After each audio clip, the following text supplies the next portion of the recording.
On grid system? On grid system എന്ന് പറഞ്ഞാൽ നമ്മൾ സോളാർ പാനലിൽ മറ്റനുബന്ധ സാമഗ്രികളെല്ലാം ഫിക്സ് ചെയ്തതിന് ശേഷം ഇത് ചെയ്യുന്നത് നമ്മുടെ വീട്ടിലെ സോളാർ പാനലാണ് കറണ്ട് പ്രൊഡ്യൂസ് ചെയ്യുന്നത്.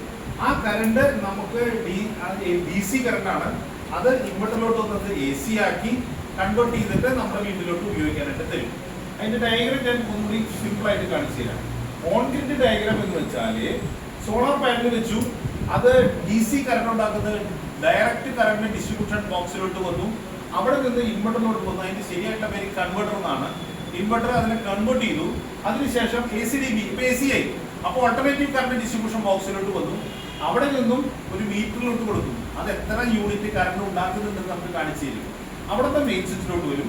മെയിൻ സ്വിച്ചിൽ നിന്നൊരു നമ്മുടെ വീട്ടിലൊരു ഫ്യൂസ് കാരിയർ ഉണ്ട്. അതായത് ബില്ലടച്ചില്ലെങ്കിൽ KCB ഉള്ളിൽ കൊണ്ടുപോകുന്ന സാധനം ഉണ്ട് അല്ലേ, കട്ടൗട്ട് എന്ന് പറയും, അതിലോട്ട് വന്നു. At the same time